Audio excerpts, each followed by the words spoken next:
Hello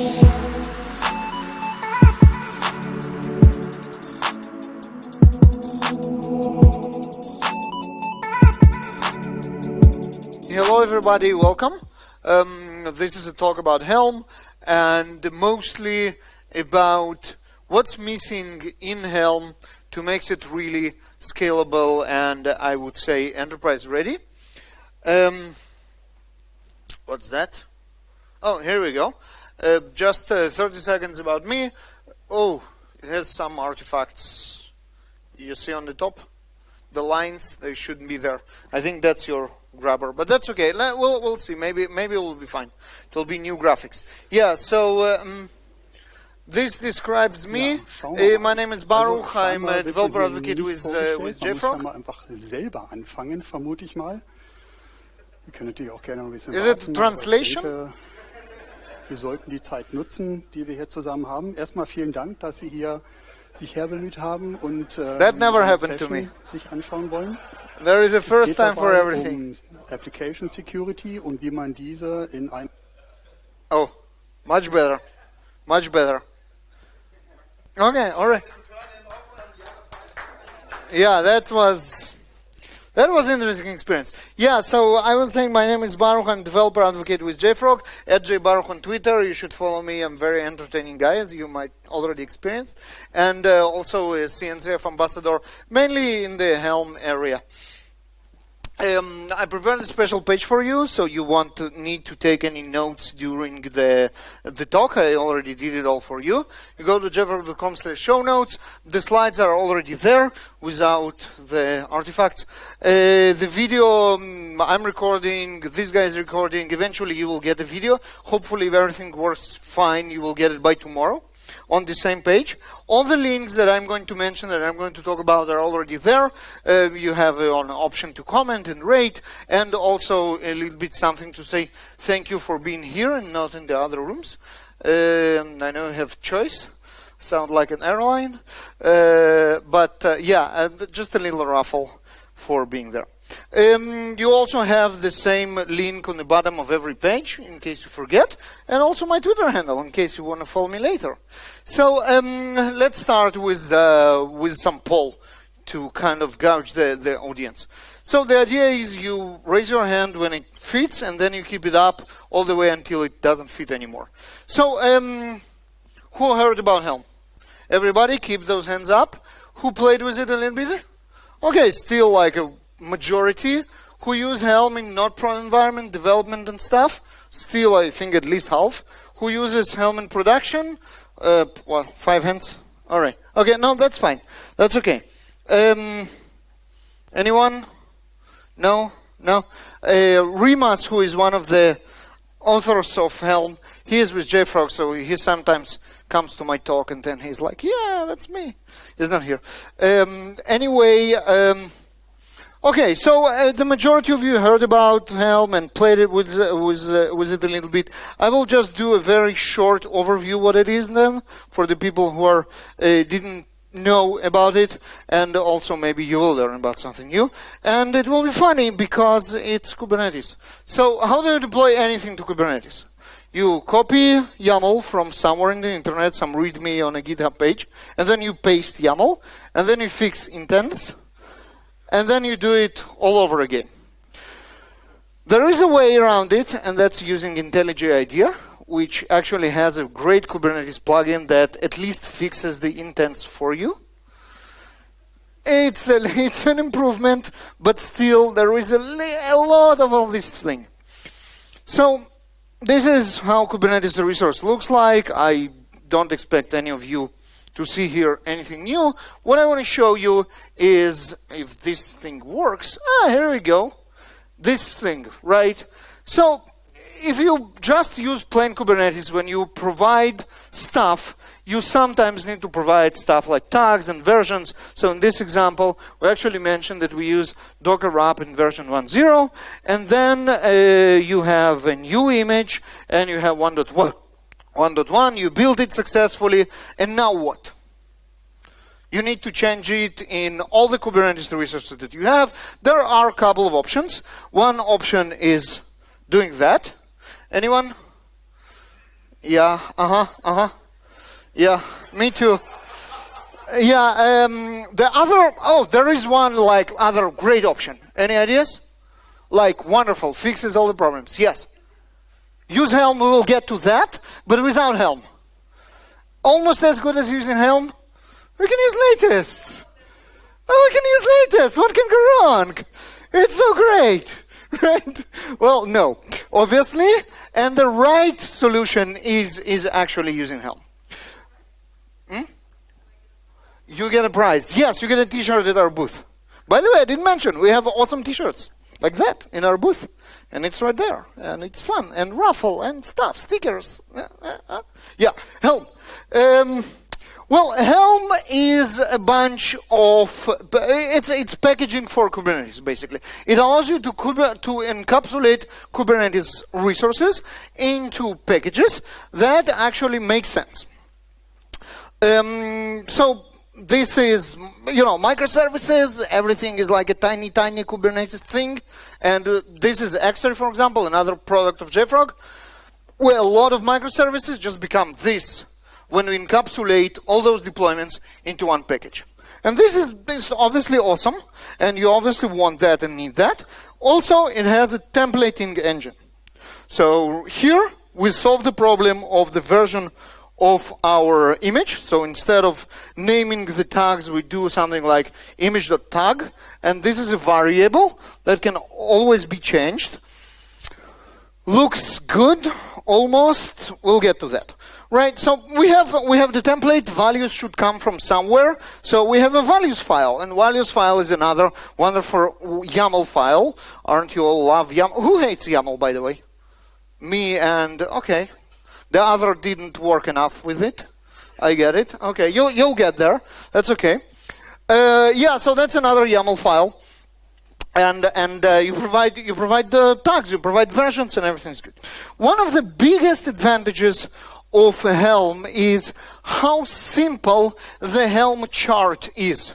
There are complicated parts of Helm, and we are going to get to them, but the charts themselves are extremely simple. This is so the chart is basically an archive, tar.gz, and this is what it has. It has templates, and this is our deployment template that we spoke about, and secrets, and all the templates of all the Kubernetes resources. And then we have the values right here. Those values obviously populate those templates. And we have one index per entire repository that has information about all those image charts, that Helm charts that we have in this repository. This index generated on the client. So you kind of go and you say, index all of my charts in this directory. And then you have index, and then you can publish it and publish a bunch of your Helm charts, and this is it. This is it. So the repository part is extremely simple. Templates, values, metadata, done. It also looks like it solves the problem of this renaming of tags. Using templates, we can reuse charts for multiple images of tags. Right, so chart versions doesn't have to be the image tags. So for example, if I have a good chart for Artifactory, I can use template, and then every time I release new version of Artifactory, I can kind of reuse the same chart. Can I? No, we'll see. We'll see. Kubernetes cluster control, this is the most controversial part of Helm, I would say. Helm has two parts, the Helm client and the Tiller server, what is called the Tiller server. Tiller server lives inside Kubernetes cluster and controls the cluster with deployments, updates, deletions of Helm chart. So on the client, the development is on the client, the repository management is on the client, interacting with the server, sending the commands, obviously, and on the server part, listening for the request from client, obviously, and then combining the charts and the configuration to create the Kubernetes resources, and then eventually installing charts, deleting, tracking, and all this stuff. Upgrading and uninstalling and everything else. Now, here when most of the people wonder, Why? I mean, why did they even do it? Because eventually we have kube control, we have operators, and we can just implement the same without inventing a new controlling function inside our cluster. And that's all very, very valid questions. And basically the answer is for historical reasons. We're going to talk a little bit about that. Basic common stuff like Helm init. This is where you generate your Helm repository and validate that you have tiller installed, and if needed it will be installed. Helm search. Search is the index. Remember, the index is local, so it will search on the index that you have downloaded to your machine. Install actually downloads the chart and installs it, and then it runs. Status gets you status on what's running. Repo. Operations with repositories. Let's talk a little bit about repositories. So there is official repository kubeapps.com, which is actually just a UI on top of official GitHub repository that has the charms. This is how it looks like. The benefit of having a product starting with A like Artifactory is that I can only take a screenshot of the first page, and everything that I need is already here. It's magic. But yeah, no, it's huge. I mean, then the number that I have here, 160, this is so old. I mean, that's a really old screenshot.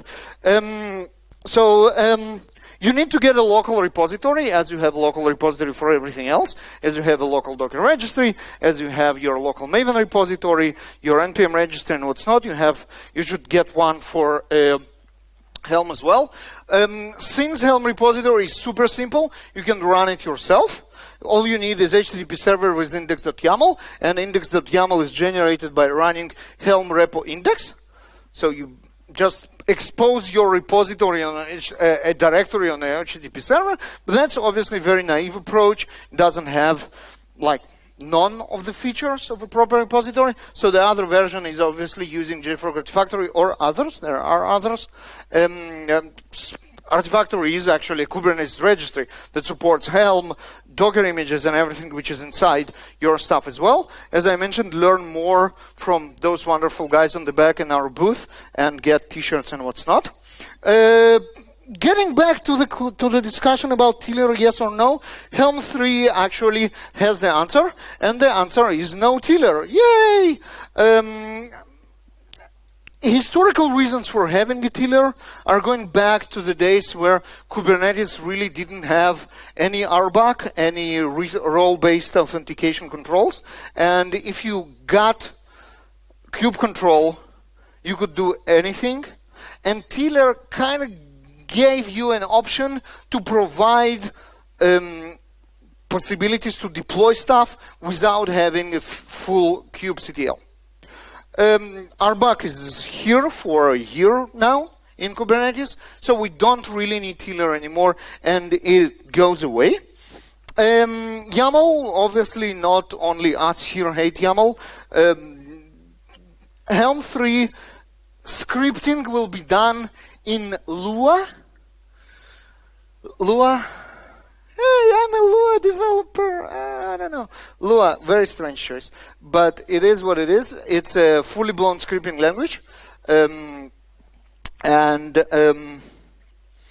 We'll see how it works. So this is kind of an overview of where we stand today and what we are going to next. Let's talk a little bit about Helm as a dependency manager, as a package manager.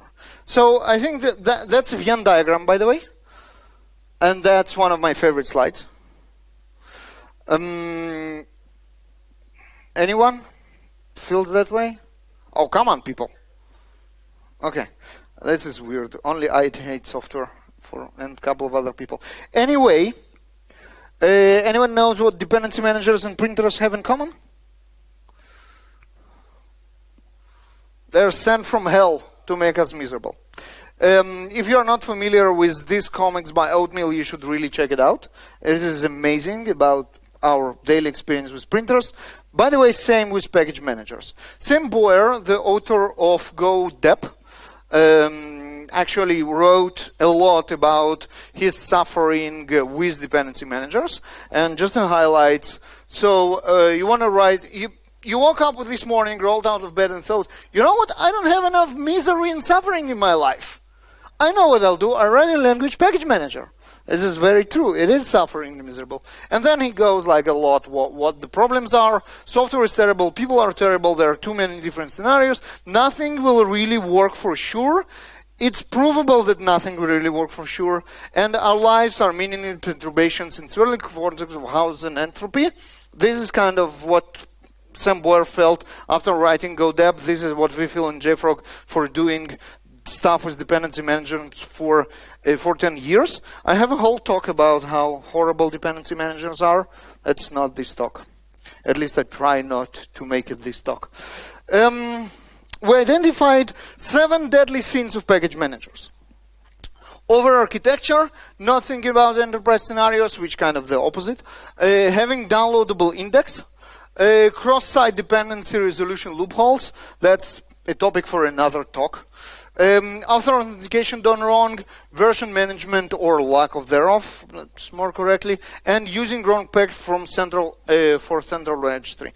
Helm is not bad at all. Helm actually does a good job across almost all of them, except of mainly 2. Not thinking of enterprise scenarios and having downloadable index. Tiller I would put in over architecture, but again it has its reasons and we will get rid out of it very soon. By the way, you can use now Helm 2 without Tiller as well. If that's something that you look for, Google it up, you will find a blog post of Rimas explaining how to do so. So we can kind of disregard the Tiller by now as well. Let's talk about those 2. Not thinking of enterprise scenarios and having downloadable index. So enterprise scenarios, what are they? In-house registry, right? As I mentioned, once you are out of the diapers of 2-people startup, you probably won't resolve your dependencies from central repository every time. It's not reliable, you lose control, you have all this NPM shit show that going on when people hijack libraries and install crypto miners. Anyone? 2 weeks ago? A lot of fun. At least we had. Probably not you. You need an in-house registry because you never know what's going on. User authentication and authorization, funny enough, I don't know what people think about, but they're like, here is a repository, whoever can get access to this machine can do anything. It's just kind of not very thought through scenario. Segmentation with central management. So there are different approaches to do that. You can have your repository segmented by organization, by product, by team. But probably if you're big enough, you really don't want to give everybody everything, not because it's on the need to know basis, but just because it's overwhelming. Think about, think about Google. Every Google developer will see all the artifacts from all the teams all the time. They probably won't know what's going on. So this is a good segmentation, sometimes for security and privacy as well. Promotion pipelines, this is also kind of extremely important. So you will be able to build promotion pipelines on with your package manager. And then you need to have very strong quality gates that you can pass your software through after they pass the needed checks. So funny enough, I mentioned how naive it is not to have authentication support, and this is something that Helm actually suffers from up until half a year ago. I mean, there was none. There was no authorization or authentication at all built in. If you can access to your repository, if you can access to central repository, everything is free and open source and for grabs. But also, if you can access the machine with your in-house repository, you're in. You can do whatever you like. And obviously that wasn't good enough for our users, for our customers. So that was very easily solved. A pull request to Helm, and now all we needed is actually Helm client to pass username and password to Helm repository. If it's a naive repository, it will just ignore it. If it's a more like enterprise-grade repository, it will do something with it. Will allow access, will deny access, whatever. So that was a very simple fix, because all we need is ask for username and password and then pass it on. Much more complicated problem is the downloadable index. So first of all, what's wrong with downloadable index? There are tools that do downloadable index for years. Any examples, you know? Okay, any operations people in the room? Okay, I ask you three, which package manager has downloadable index? Ah, that's a good answer. Which has not? RPM, Debian, you do apt get update. This is what you do. You download the latest index. Why? It simplifies things on a server. If you generate your index on a client and do search on the client, you do less work on index. Offline search, once you downloaded the index, you can search without getting to the server. I'm not sure it's really kind of has any meaning, because let's say you're on the plane, and I'm a lot on the plane, so that's kind of bringing it home. And before getting to the plane at the gate, I do like, download the latest index. Yes, now I can disconnect. I go to the plane and I can search, and I found the charts that I need. And then what? And I download it on plain Wi-Fi, don't tell my airline. And Docker pull. Yes, I did that. The main reason, I would say, was offload the search of the server to spare computer power.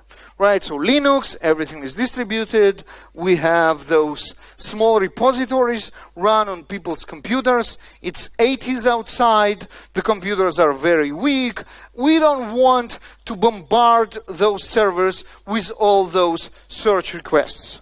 But it's not 80s anymore, people. We have enough computer power to implement searches, API for searches on the server. So we don't really need a downloadable server. The cons, indexes are obsolete. You need to refresh the index every time before you do a new search, or before you do update, or before you do anything else. And the most importantly, index is a bottleneck now, because it contains everything. It's usually a text file. It is a bottleneck, especially when it's done wrong. So we did benchmark on 120,000 of charts. And this is where you're like, people, are you insane? Will ever someone will have this many charts? Remember this guy? This guy was wondering if we will end up with less charts than we have versions of Docker images. Remember we said we don't need now to create a new chart for every Docker image? Well, that's true. You can reuse the same charts for different image tags, but the values should come either from values YAML or from a command line. So you need to put something in the values.yaml. Obviously, latest is the right choice to put there. Now, you keep frowning. I'm just kidding. Don't use, I'll make it, don't do that. When you see this small trolley face, it means I'm joking. Don't do that. Right? We're good? Okay. And then, if you do have latest, or we don't do anything there, we need to actually pass a value every time we run this Helm chart. And we definitely don't want to do that. So that's no on latest as well. That's like all no. So what we will end up with is a Cartesian product of charts from all the tags of all the images in the chart. Because every time you update any of the images in your chart, you will have a new chart version. Not only you will have no less charts than images, you will actually have much more, because you will eventually have all the combinations of all the images that you ever produced. That's a lot of charts. And that brings me back to our benchmark of 120,000 charts. This is not that crazy now when you think about it. This is what it looks like, and you see the hockey stick, and you see how the memory usage is skyrocketing when you have a lot of charts. And the reason is, well, remember people how we hate YAML? It's not only us. Obviously, the people who wrote Helm didn't love YAML as well. All the interfaces, all the files are YAML just because that's the Kubernetes way. But all the processing of the index is done on JSON objects. If you look at the code of YAML, of Helm, those guys actually send JSON objects on the wire, process the JSON objects, and then just convert it to YAML as a representation. And that's a lot of conversion to do. So how can we fix it? First of all, the index files themselves are huge. So we can save a little bit in transit with gzip. So we will basically send smaller files over the network. But it won't solve the memory problem, because the memory problem comes from the consumption of the files, not from transferring the files. The other option is distributing the index. And that actually makes a lot of sense, even if we remove the problem of this YAML to JSON transitioning and back and forth. Because having one centralized index is actually not justified, because there are tons of repetitions in it. This is how the index looks like. Right, so we have an entry per our app, per a chart. And then we have stuff like created and, description and home and icon and keywords, list of maintainers, the sources and everything. And next, we have an entry per, this is an entry per version. So this is an entry per app, just Artifactory, and that's a version. Artifactory version 5.8.3 and all that. So this, think about one central index. We have the same metadata for every Artifactory version repeated all over again. And then we have the next app. What we can do is we can divide the index into sensible parts. We can have a main index, just leaves a list of all the apps with the latest version. It will have entry like Artifactory 5.3. And then an index per chart, per application. In our case, it will be a list of versions and application level metadata, description, maintainers, keyword sources. That will be like the metadata part. And then just a list of versions, the latest and all the rest of them. And then an index per version, the details of a particular version. Which version is it, when it was created, the digest and the URL when downloaded. Having smaller files actually will save tons of computing power, because we won't need to process everything in one go. The downside of it is that now we need to put these small pieces of index in the right places. So it will generate a repository structure. And remember, by now there is no repository structure with Helm. You just have one directory with charts and one index file. If you break the index, you will have to have structured repository. So you'll have a layout, something like repo, and then a directory for app, and then all the versions inside with the indexes in the right places. Now, the problem with having a layout is that it complicates push to the repository. At the moment, you just do curl, you upload one file to one directory, super easy, one path. If you have a layout, now you need to understand the layout when you do your curl upload, because you need to put the files in the right places. And one of the bad example of that is the Debian packages, because Debian packages have structured path. They actually have number of formats of layouts, and they don't have anything that will encapsulate the knowledge of this layout. You actually need to read the docs to understand where you need to push your files.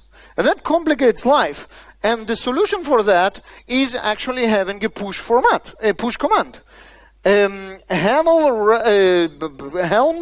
repo push will be this command that encapsulates the knowledge of the repository layout.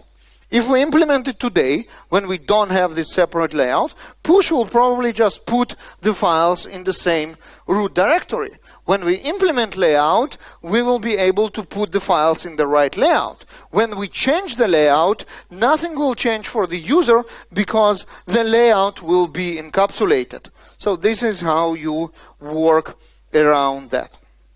So I think that's pretty much it. So we spoke about Helm a little bit, and we spoke about two problems of enterprise adoption for Helm. One is already solved, the other has been discussed. Again, we had some push requests. We might kind of postpone this solution to Helm 3. The easier solutions, which stop converting from JSON to YAML and the other way around, doesn't require any API changes or any public changes. It's just how they process the files inside. That might be implemented now because it obviously will solve a lot of problems. gZip transfer is also something that can be implemented without touching the public APIs. Dividing the index and having a layout and having a push command are heavier changes, and since Helm 3 is somewhere in the horizon, sometime next year, maybe those changes actually belong to a major version bump. So that's also being discussed. So with that, just to remind you, at JBaruch on Twitter, DevOpsCon 18, this is where you praise this talk. At Helm Park, you mention them and they will retweet your tweet, which is pretty cool.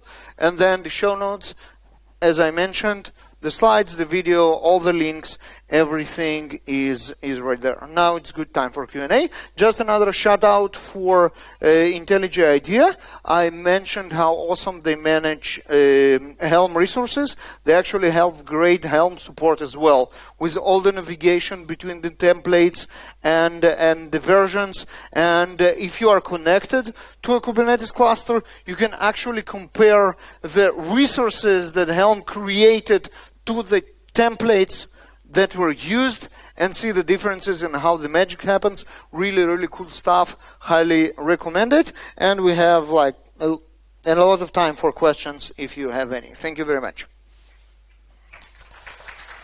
Questions? Yes.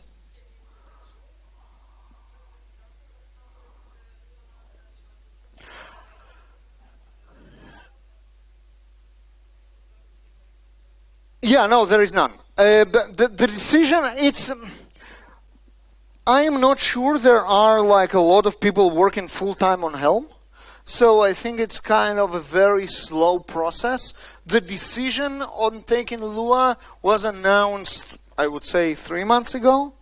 There was like a lot of people around browsed like me, like Lua, and it's kind of went pretty quiet since then. I don't know if there is like development going on, and maybe they're reconsidering, or maybe they just didn't get to it yet. I didn't see any meaningful examples as well.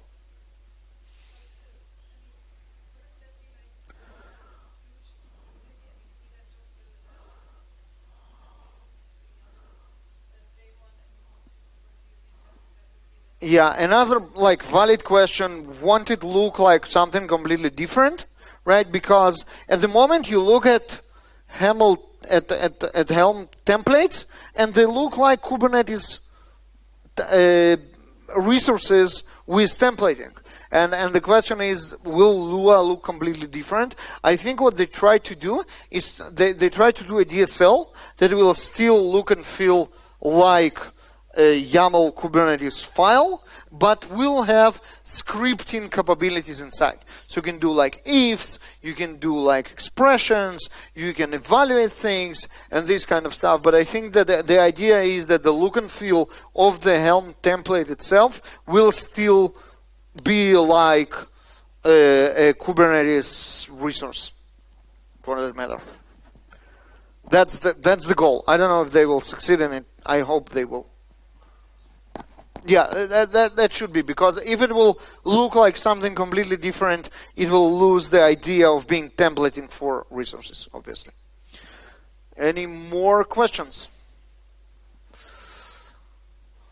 Do we have lunch now? Do I stand between you and the lunch? Ah, okay. So let's go and be the first in line.